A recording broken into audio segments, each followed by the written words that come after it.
Bienvenidos nuevamente al seminario de becarios. En esta ocasión nos acompaña Mónica de nuevo.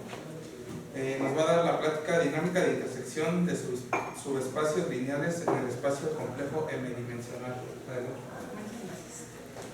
Bueno, antes que nada, muchas gracias por la oportunidad de venir a platicarles un poquito de este tema y gracias por asistir. Este tema fue lo que hice en mi doctorado. Estuve trabajando con Ernesto Rosales, entonces mi trabajo sale de un trabajo de él. Nada más para enmarcar un poco el problema, así como global, vamos a considerar una variedad M. Y supongamos que tenemos dos subvariedades, voy a llamarle X a una y a la otra, y voy a tener una aplicación F de M en M, que puede ser diferenciable, holomorfa, dependiendo de cómo sea la variedad. Y voy a considerar, vamos a anotar por XN a la enésima imagen iterada de X bajo F. Entonces, no sé, pongamos que por ahí anda, por ahí vive XN.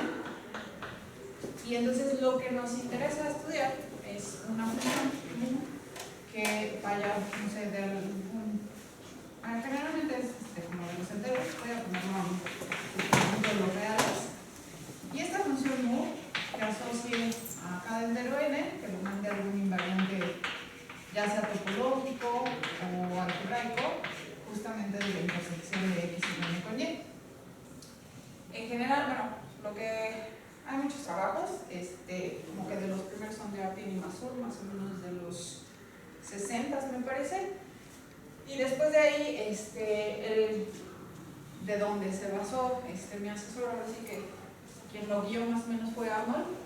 Y Arnold lo que trabajó fue cuando consideraba M una variedad suave y compacta, X y Y también son variedades suaves y compactas, y él lo que estudiaba esta mu era cuando asignaba a cada entero n la d medida de la intersección, esto es la dimensión de y más la dimensión de xn menos la dimensión de m, y él lo que prueba es que esta mu crece a lo más de forma exponencial, es decir, existen dos reales mayores que 0, c y lambda, de tal forma que esta mu de n siempre se queda abajo de este Fourier a la lambda, ¿no? Para toda n. Vio otros ejemplos también, no sé, la curvatura total cuando las subvariedades son riemannianas, y entonces Ernesto retoma un poco eso, el trabajo en 1990, entonces en 1990, él ahí considera a M como el espacio complejo m-dimensional, X y Y van a ser subespacios lineales,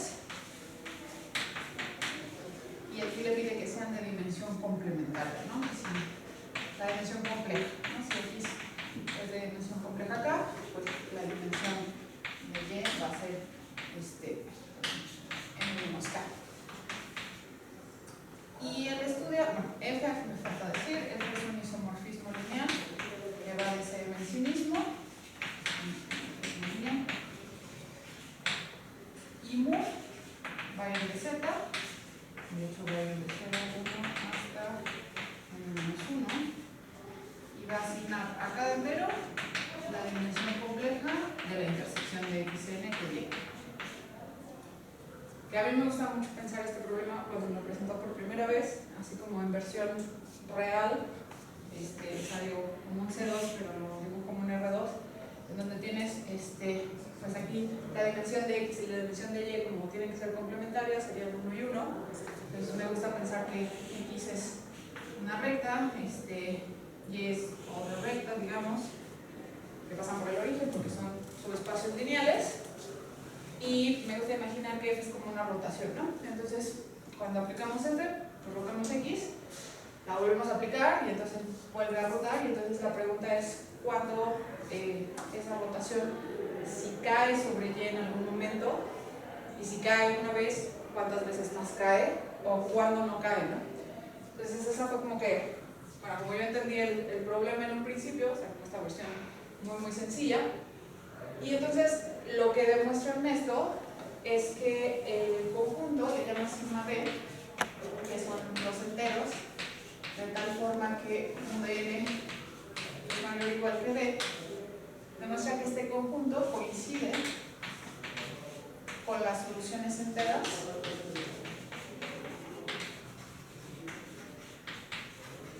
de un número finito de ecuaciones diofantinas.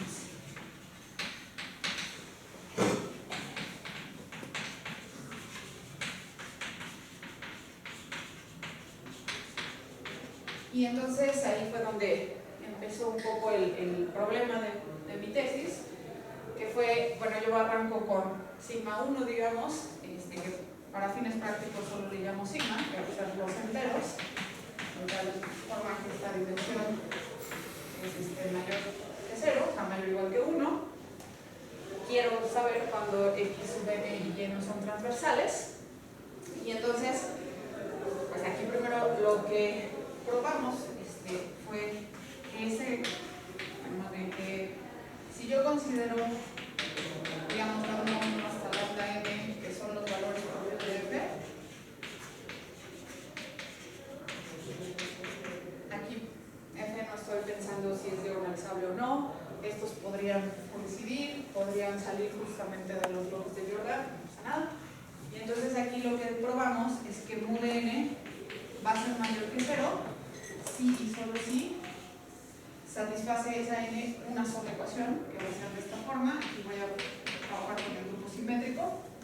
Tengo aquí unos polinomios en la variable n, que este va a ser de grado a lo más k por n menos 1, k recuerden que es la dimensión compleja de x, por, voy a llamar lambda mayúscula, sigma, donde este es un producto de k valores propios. Y esto es igual a 0. Entonces, aquí me interesa, bueno, más bien probamos eso. La observación es que cuando f es diagonalizable, estos polinomios van a ser de grado 0. Así vamos a tener una ecuación con coeficientes complejos. Y lo más bonito de esto, además, de ponerlo así, es que justamente, si nosotros definimos una sucesión, donde cada elemento es como en la parte izquierda, esa sucesión es una sucesión de recurrencia lineal. Eso, la definición de sucesión de recurrencia lineal es que todos los elementos van a estar definidos a partir de cierta cantidad finita, ¿no? De los primeros j-ésimos elementos de la sucesión, todos van a ser sumas con ciertos coeficientes, los coeficientes van a ser continuos. La ventaja de verlo así es que hay un teorema muy poderoso, que es el teorema de Skolem-Mahler-Lech, que nos dice que los ceros de una sucesión de recurrencia lineal son un conjunto finito, unión una cantidad finita de progresiones aritméticas. Entonces con eso ya nos dice cómo es nuestro signo, así como que el corolario de esto es sigma, es la unión de un conjunto finito una cantidad finita de progresiones aritméticas.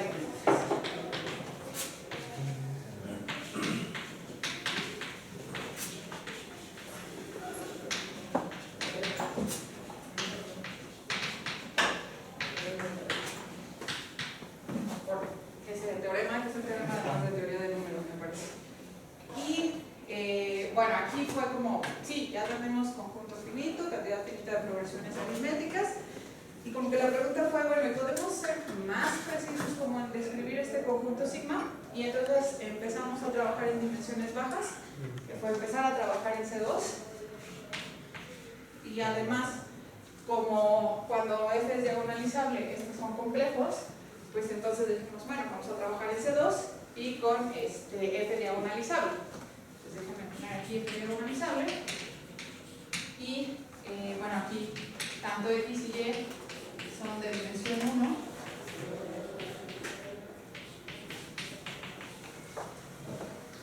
y entonces aquí lo que vimos es que sigma coincide con la proposición. Bueno, aquí tendríamos lambda 1 y lambda 2 valores propios de f.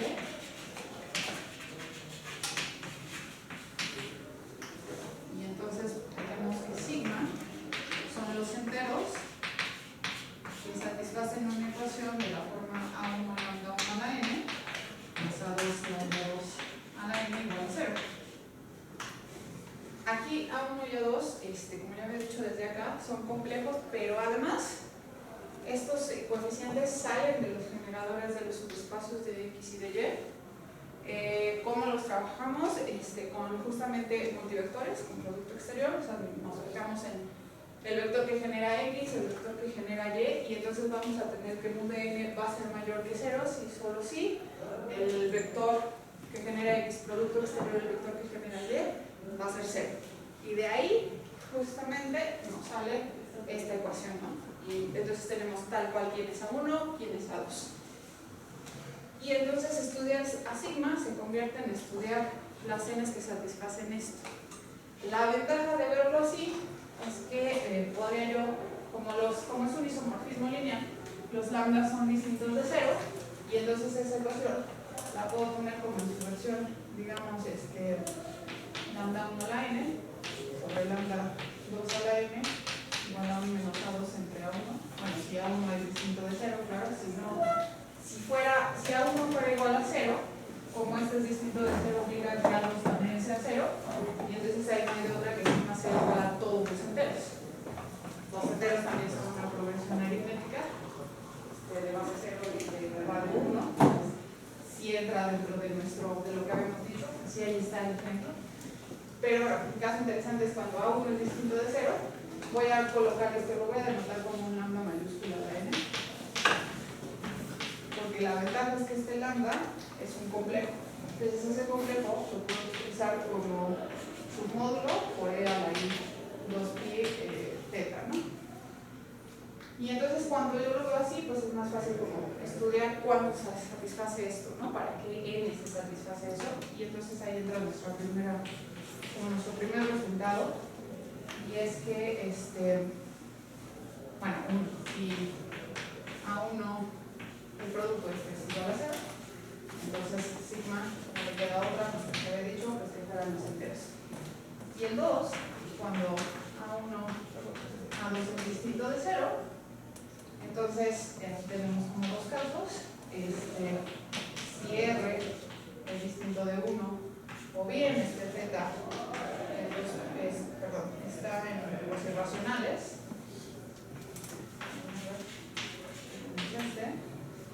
entonces nuestro sigma tiene al menos un elemento. Y la otra versión es que cuando R es igual a 1 y además θ es un racional de la forma P entre Q, entonces sigma es una progresión aritmética donde su razón es justamente el denominador de esta θ. Pues ya tengo que sí es una progresión aritmética y es lo único que tenemos. Entonces ya tenemos casos en donde sigma sí puede ser finito, o en los otros en que es solamente una progresión aritmética, y entonces como que no nos da una mezcla. Como que nos decía, puede ser la unión de un finito junto con una cantidad finita de progresiones aritméticas, pero acá por lo menos en C2 pues no nos encontramos con una mezcla, claro, siempre y cuando sea diagonalizado. Y entonces dijimos, bueno, pues si ya pudimos hacer esto en C2, pues vamos a C3 a ver qué encontramos. Y en C3 el resultado es muy similar, o sea, aquí vamos a tener una propiedad muy parecida a esta, voy a usar el borrador para no escribir más. Nada más que aquí vamos a tener los tres valores propios, esto ya sería en C3, también es el diagonalizable, aquí la dimensión de X es la que sería 1 y esta sería 2. Se podría tener al revés, pero es igual realmente el caso. Y bueno, aquí tendríamos con otra más.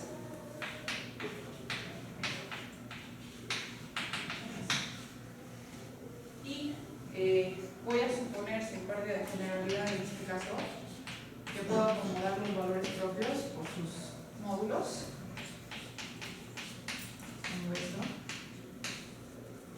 Y voy a hacer algo muy similar a esto, ¿no? Voy a analizar como esta ecuación, que es lo que ocurre con eso. Y además, un poquito seguir como el cociente voy a llamar lambda 1, el cociente de lambda 1 entre lambda 3, y lambda 2 mayúscula, el cociente de lambda 2 sobre lambda 3. Si alguno de los coeficientes es 0, voy a tener una ecuación con dos términos, que es muy parecido a lo que tenía anteriormente, entonces voy a tener estos resultados. La parte interesante es cuando los tres sean distintos de 0, y entonces esta ecuación la puedo transformar a algo que se vea de la forma lambda 1 a la n, más una 2, que estoy dividiendo a 2 entre a1, por lambda 2 a la n, más una 3, igual a 0, ¿no? A3 también es a3 entre a1. Y eso está muy bonito porque entonces esta ecuación, si yo en lugar de poner lambdas pongo x1 más a2x2 más a3 igual a 0, esto es la ecuación de una recta C2, ¿no? Una recta compleja. Y ya sabemos cómo son las soluciones de esas cosas. Entonces, voy a poner aquí las soluciones de esto. x1, x2, se ven de la forma, no me acuerdo de ponerlo rápido, z por menos a2, que sería como el vector de dirección menos a3, 0, el punto por el que pasa, y un z en los cómputos. Ok, ¿y por qué llegar a esto? Porque justo de aquí sale una interpretación geométrica de lo que va a pasar con este símbolo. Porque a nosotros pues, no nos interesan todas las soluciones de eso, sino solamente cuando es el x1 es el lambda 1 a la n y el x2 es el lambda 2 a la n. Es decir, solo nos interesan cuando menos a2z más a3 es igual a lambda 1 a la n y cuando z es igual a lambda 2 a la n. Si yo saco módulos de ambos, juego un poquito ahí con operacioncitas, voy a tener que esta me queda como z más a3 entre a2 igual a r1 a la n entre el módulo de a2, y de este lado z igual a r2 a la n. Eso está bonito porque estos zetas pertenecen a la circunferencia que tiene centro menos a3 a2 y tiene este radio.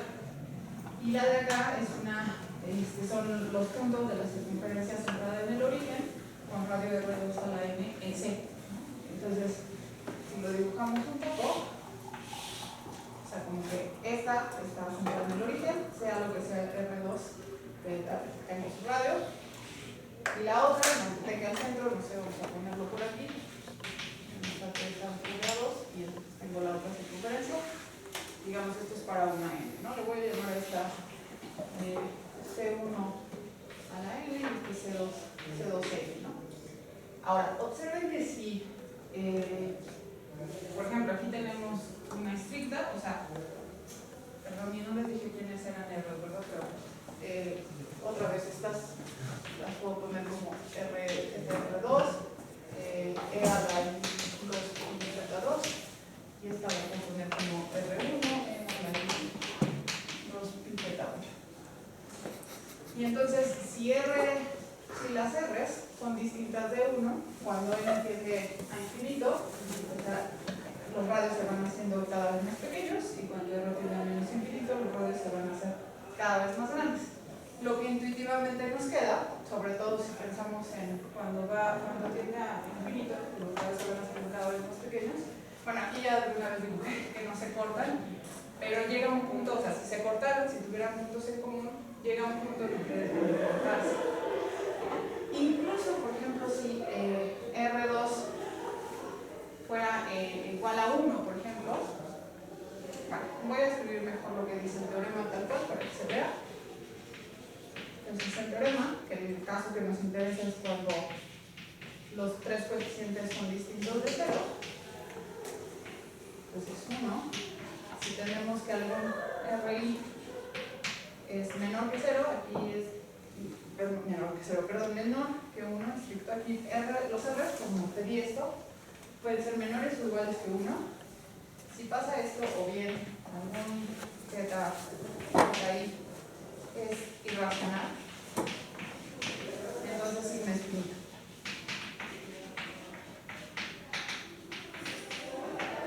Y 2, si no pasa eso, pues si siempre los RI son igual a 1 y el ZI siempre es un PI entonces, sigma es la unión de a lo más dos progresiones aritméticas de la forma n más q, s, los enteros, y este q es el mínimo común múltiplo de 1 y los denominadores de estos que tenemos aquí.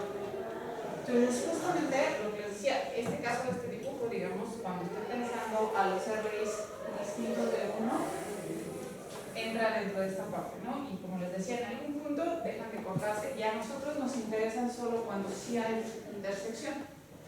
Entonces ahí, intuitivamente, pues tenemos que justamente mover un punto en el que dejan de cortarse, tanto para cuando tienden a infinito como a menos infinito.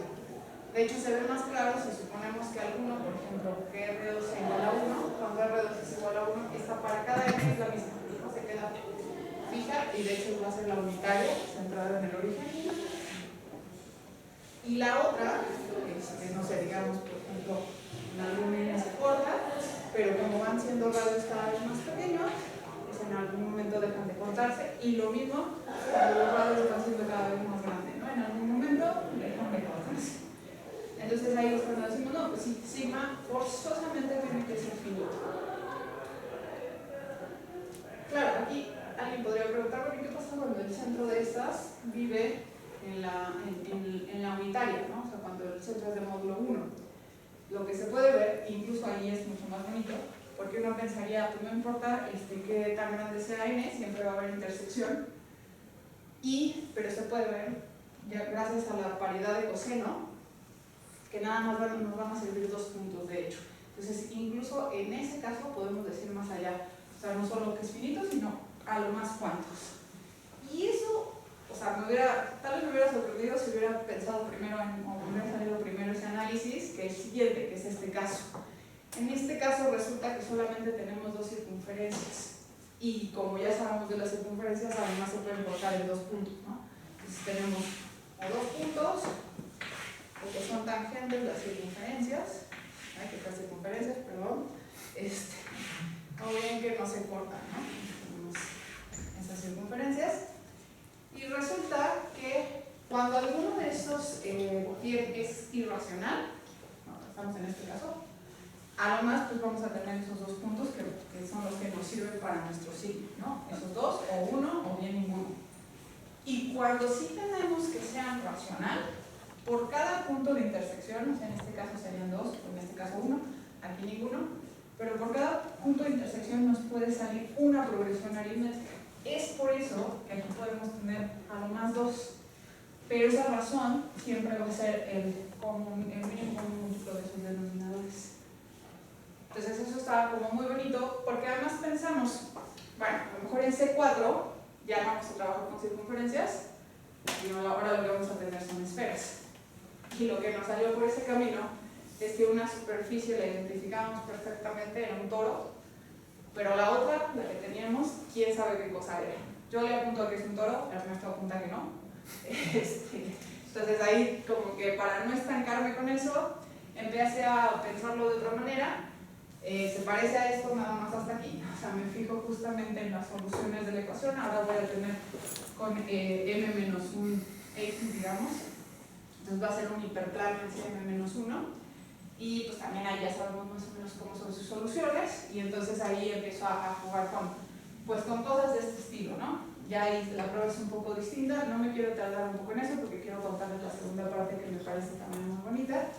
Nada más les digo que justamente cuando todos los RIs, o sea, ya cuando tenemos, imagínense, la ecuación que tenemos aquí, pero hasta lambda n-1, cuando todos los RIs son igual a 1 y todos los tetas son un racional, vamos a tener que sigma es la unión de a lo más q progresiones aritméticas, donde q va a ser el mínimo común múltiplo de todos los denominadores que tenemos, también va a ser la razón de las progresiones aritméticas, y entonces ya hasta pudimos dar una cota muy grande, que también es como creemos que hay menos, y de hecho creemos que la dimensión de Y es la cota de las progresiones que podemos tener. Entonces, pero bueno, eso también sigue ahí, lo seguimos trabajando. Y la segunda parte que quiero contarles, que es la que me parece más bonita, bueno, nada más mencionar, para el caso no diagonalizable también tenemos ciertas cosas, o sea, también ya tenemos ciertos resultados, no tan bien como esto, porque ahí es jugar un poco con las formas canónicas de Jordan, y entonces la combinatoria se vuelve un poco complicadísima. Entonces ahí no tenemos tantas cosas todavía, pero como que están en el papel, pues, pero no están bien escritas. Pero la otra parte que quería contarles es que también en este artículo de Ernesto establece una conjetura que le llama conjetura de clasificación de Arnold. La acabo de perder. Entonces, conjetura de clasificación de Arnold.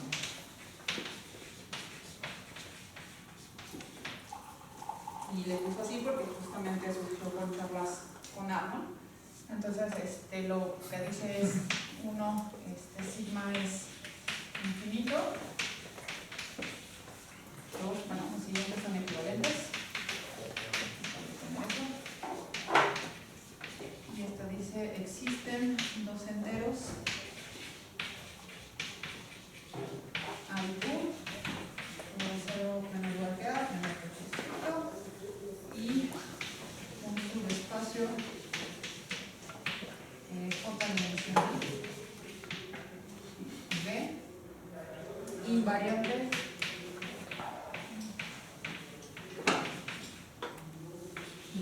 obedece a la Q, tal que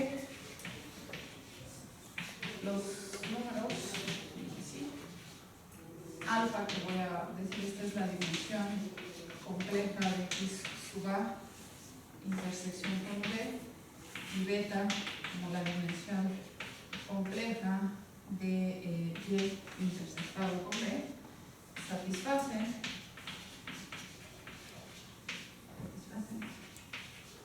que alfa más beta es mayor que J.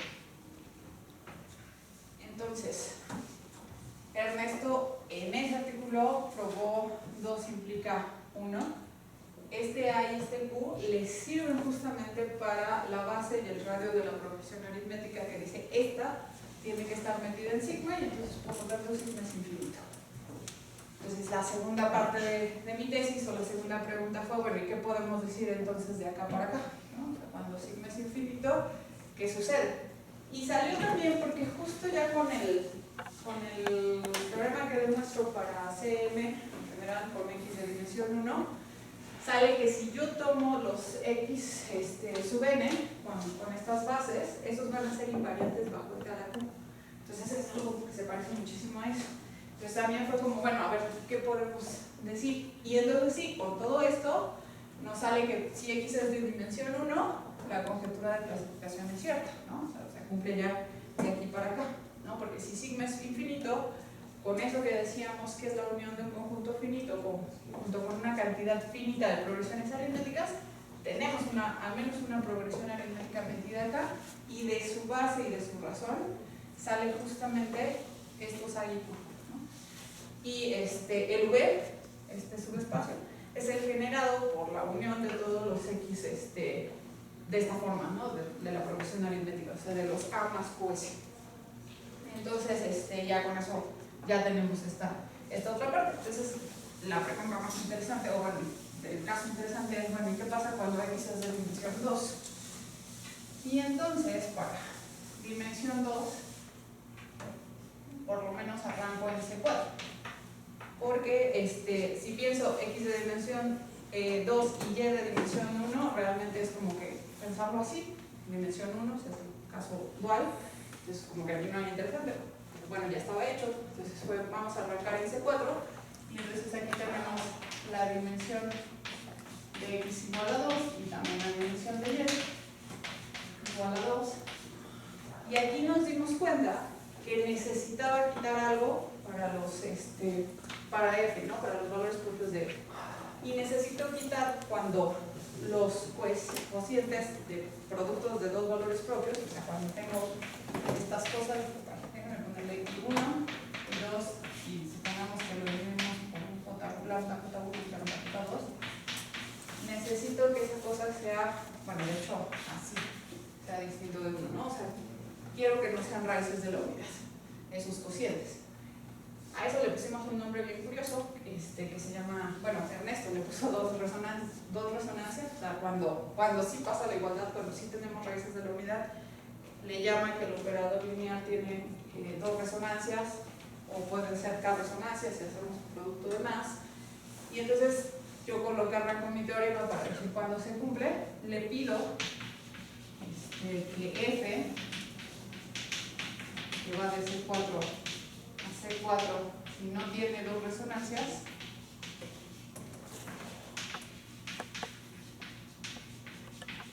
entonces la conjetura de clasificación de Armón de cero.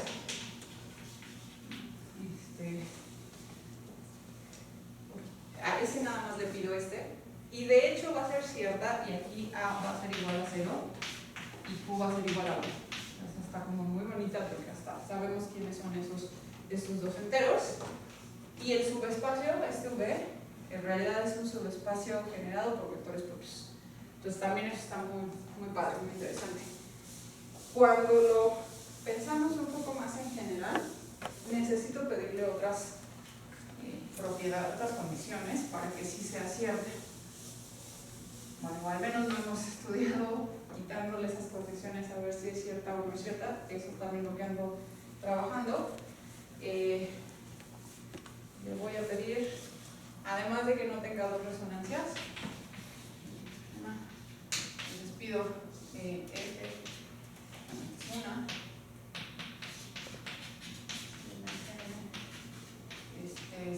no tiene dos resonancias.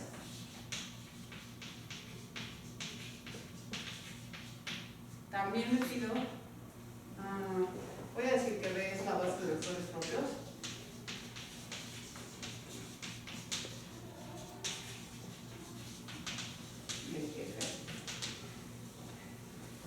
Entonces le pido que X no esté contenido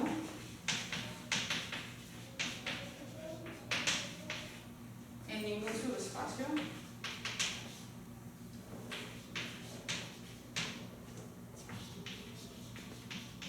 generado por elementos de la base.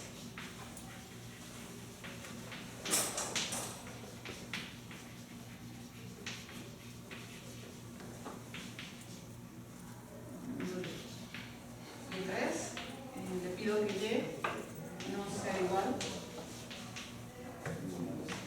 o no sea un subespacio generado por elementos de la base.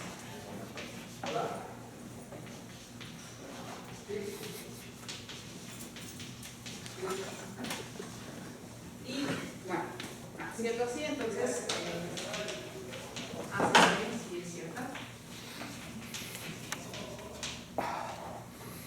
Y la forma de probar esto es por inducción, este es el caso base. Y bueno, también usamos cuando X es de dimensión 1. De hecho, en esa parte de dimensión 1 es donde entra el porqué de esta condición, porque justo como construyo subespacio que va a jugar como un poco el papel de X, como en este nuevo, tiene que ver con que Y no sea uno de estos subespacios para que la dimensión sí sea por lo menos 1, para asegurar eso. Pero como que hay uno como el que se salta luego, ¿por qué pido esta? Y esa es porque la parte, lo más bonita de esta segunda parte de la tesis, es que para probar tanto este como aquel, se utilizó un poco de teoría de gráficas, y lo que hacemos es asociar una gráfica a los subespacios X y Y. ¿Cómo lo hacemos? Voy a dar un poco el ejemplo.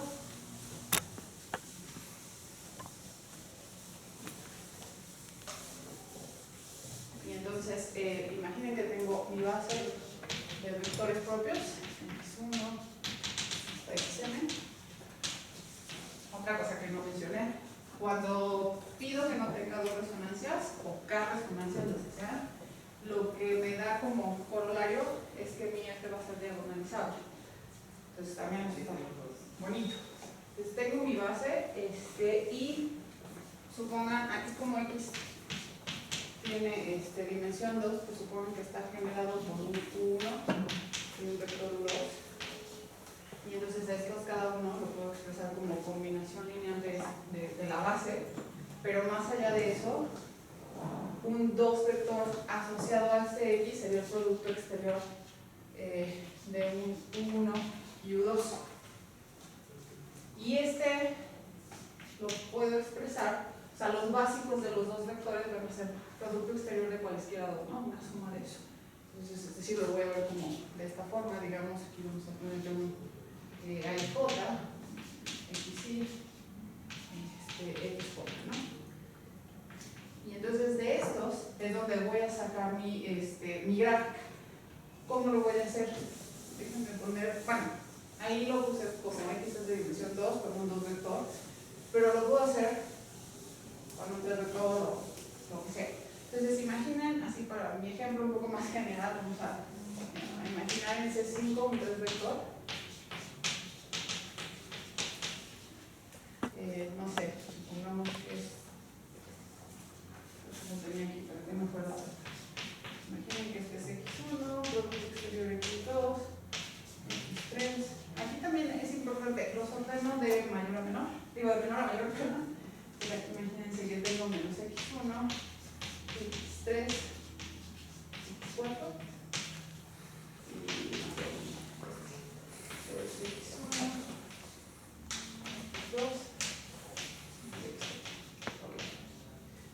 Aquí, bueno, los básicos que me faltan, pues hay un montón, ¿no? O sea, es decir, todos van a tener coeficiente 0, los que no aparecen aquí, ¿no? Por ejemplo, el 1, 2, 4, si está 1, 2, 5, por ejemplo, o cualquiera que tenga que ver con 5, tienen coeficiente 0. Entonces, como nada más tengo esos son los que me van a, o sea, los que tienen coeficiente distinto de 0, esos son los que me van a ayudar para definir tanto vértices como aristas de la gráfica. Entonces, para definir vértices puedo agarrar, como este es C5, tengo como entre 5 posibilidades para poner vértices y nada más voy a poner los que aparezcan acá. Es decir, aquí, en este ejemplo, no juega el 5, todos los demás se aparecen. Entonces mi gráfica va a tener 4 vértices. 1, 2, 3 y 4. Y ahora para las aristas, justamente estas cosas me van a dar la trayectoria que hay. Quiero que sea una gráfica simple también, es importante decirlo. Y la trayectoria se la voy a preparar nada más como la arista que va entre el vértice 1 y 2, la 2 y 3, y ya no me regreso con 3 y 1. Entonces aquí tengo, por el primer término, tengo estas dos aristas, por el segundo término tengo esta también, tengo esta. Y por el último, 1, 2, ya está, como quiero simple, no pongo más arista, y 2, 4. Entonces tendría esa gráfica. Se puede definir de la misma manera para Y, por ejemplo, nada más que con Y, como ese va a ser M menos 2 dimensional, para Y con lo que trabajamos van a ser con las formas, con las multiformes. Entonces, también se puede, de la misma manera, se define la gráfica. Y lo bonito de esto es, bueno, y es la gráfica con respecto también mencionar a la base. Mientras yo no cambie la base de C, de mi espacio M dimensional, la gráfica, no importa si yo cambio el 2 vectores, o sea, si me fijo en otra base de X, la gráfica va a ser la misma, porque la puedo expresar en los básicos. En esto va a tener los mismos básicos que aparecen acá, entonces la gráfica es exactamente igual. Y ahora, el por qué pido esta es que cuando X no está contenido en ningún subespacio generado por esta B, su gráfica primero va a contener a todos los vértices, es decir, ahora sí voy a jugar, si estoy en CM, voy a jugar los M vértices, y segundo lugar, la gráfica va a ser conexa. De hecho, más allá de ser conexa, entre cualesquiera dos vértices, voy a tener que o son adyacentes o existe una trayectoria de longitud 2 que los conecta. Y eso está muy bonito porque justo me ayuda a la hora que voy construyendo este subespacio para mi prueba. Y Bueno, yo creo que hasta aquí sería todo lo que quería contarles.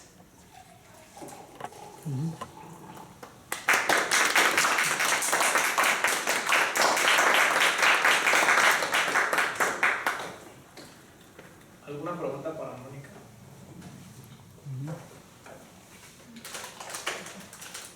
Entonces, ¿por qué no me entendieron nada? ¿No me expliqué bien? ¿O todo quedó muy claro? Estamos impactados. Bueno. No, por ejemplo, en el teorema de clasificación de mu de n mayor a 0, sí, solo sí, o sea, la combinación con los polinomios, más allá del grado, ¿hay alguna condición que tengan que cumplir los polinomios? O sea, no sé, que sean simétricos respecto a algo o algo así. Mira, la verdad es que esos polinomios salen justamente de la combinatoria. O sea, cuando vas, de hecho salen cuando vas desarrollando estos productos exteriores. Ajá. Entonces juegan mucho, de hecho van como creciendo así felizmente, ¿no? De grado 1, grado 2, grado 3, dependiendo de los bloques de Jordan que tengas, ¿no? Entonces, de ahí es donde salen los polinomios. No he visto más allá si tienen alguna otra propiedad, pero bueno, por lo menos sí pudimos decir como algo más que en este grado, que fue ir un poquito más allá.